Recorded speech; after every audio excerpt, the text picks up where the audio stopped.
To become Amon Goth, Ralph Fiennes didn't just act, he transformed. He gained nearly 13 kilograms, or about 28 pounds, intentionally bulking up with Guinness and rich food to give Goth a looming, indulgent physical presence. Spielberg didn't want a cartoon villain, he wanted something far more disturbing. He described it as evil sexuality, a terrifying blend of charm, authority, and brutality that drew people in before destroying them. Fiennes understood the assignment completely. He moved slowly, spoke softly, and carried himself with the casual confidence of a man who knew no consequences. His cruelty wasn't loud, it was relaxed, almost lazy, as if violence was just part of his morning routine. That subtle menace unsettled everyone on set. Extras avoided his gaze. Crew members instinctively gave him space. It wasn't just the uniform or the gun. It was the way he inhabited Goth, how he made him feel disturbingly real. Fiennes didn't shout to be frightening. He stared, waited, and smiled. That silence, calculated and cold, was what chilled people to the bone. Spielberg later admitted that even he found Fiennes' performance deeply unsettling. He didn't just play Goth, he became the embodiment of seductive evil. And that made his presence impossible to ignore or forget. During production of Schindler's List, one moment shook the entire set into silence. Holocaust survivor Mila Pfefferberg, whose husband Leopold Page had helped bring the story to life, visited during filming. She had lived through the terror of Amon Goth, the sadistic Nazi commandant portrayed in the film. But nothing could prepare her for what she saw that day. Ralph Fiennes, fully in costume as Goth, was walking through the set. The uniform, the cold stare, the haunting stillness in his body. It wasn't just a performance, it was a resurrection. When Mila saw him, she froze. Her body began to tremble uncontrollably. She didn't see an actor, she saw a ghost. Fiennes had embodied Goth so completely that it bypassed logic and struck her memory like a lightning bolt. The fear, the trauma, the helplessness, everything came flooding back. That moment rippled through the crew. It was no longer just a film about history. It was history, standing in front of them, alive again in terrifying clarity. Spielberg later said that Fiennes didn't play Goth, he became him. And in that harrowing encounter, everyone was reminded, this wasn't fiction. These were real people, real scars, and the pain they carried was still very much alive. One of the most haunting images in Schindler's List is the little girl in the red coat, wandering through chaos as the Krakow ghetto is liquidated. In a sea of black and white, her red coat cuts through the silence like a scream. But this moment wasn't just cinematic. It was rooted in truth. The character was inspired by Roma Ligacka, a young Jewish girl from Krakow who, during the Nazi occupation, wore a bright red coat that made her unforgettable. Against all odds, Roma survived the Holocaust, later sharing her harrowing experiences in her memoir, The Girl in the Red Coat. For the film, the role was played by 3-year-old Olivia Dombrowska. Spielberg, aware of the emotional gravity of the film, asked her not to watch it until she was 18. He felt the horrors captured on screen were too intense for a child to process. But curiosity got the better of her, and she watched it at age 11. At first, she was traumatized, overwhelmed by the violence and sadness. But as she grew older, her perspective changed. In an interview, she reflected, "I realized I had been part of something I could be proud of." That red coat still echoes, decades later. Filming Schindler's List wasn't just physically demanding, it was emotionally punishing. Each day on set meant revisiting some of the darkest moments in human history. Mass executions, terrified families, unspeakable cruelty. The weight of the Holocaust wasn't theoretical. It was present in every frame, every performance, every location. For Steven Spielberg, the emotional toll became overwhelming.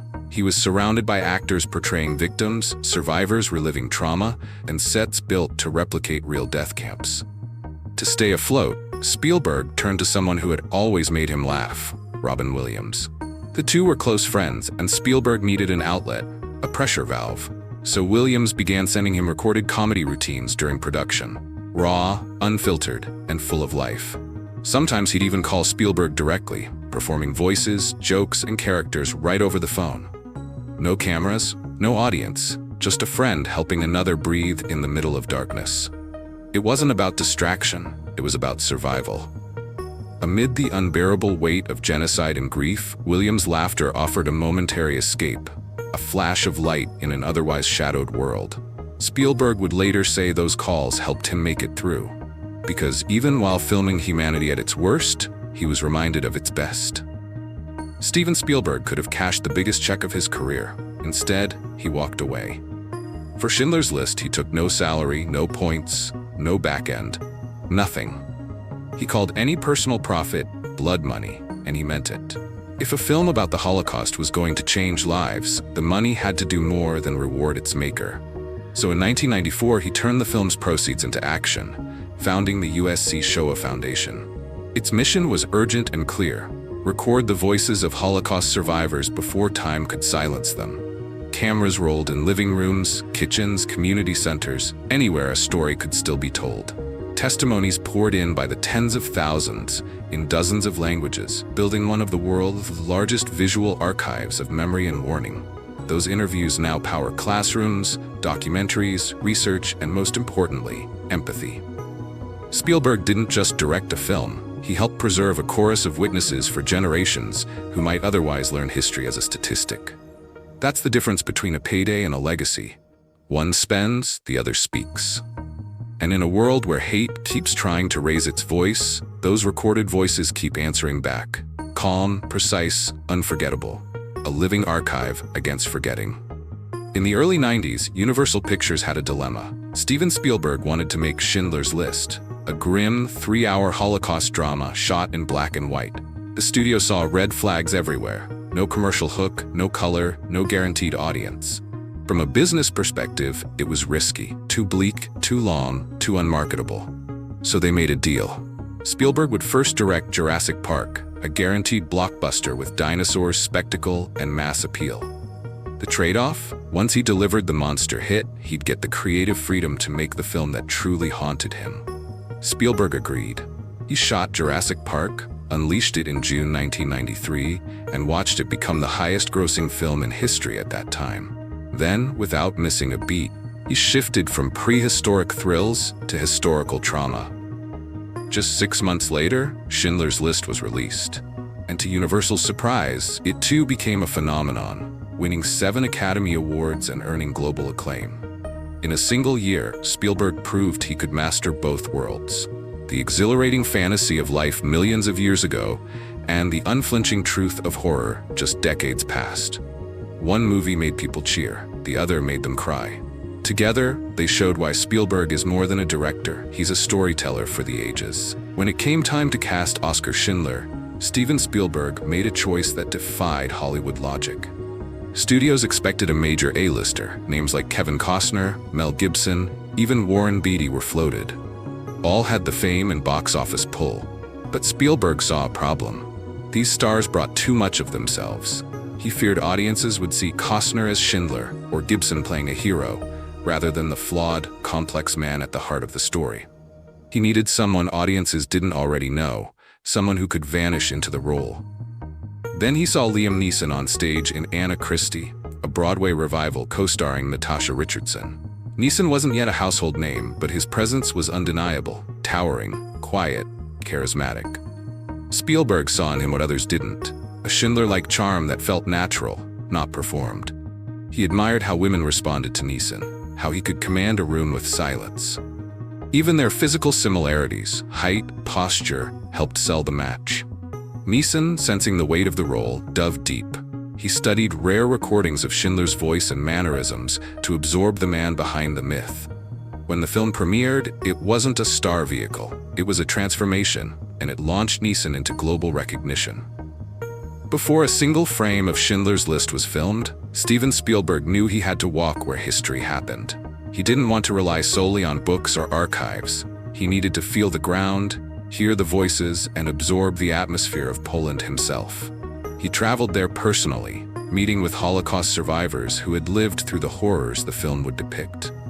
Their first-hand stories weren't just research, they became the emotional backbone of the film.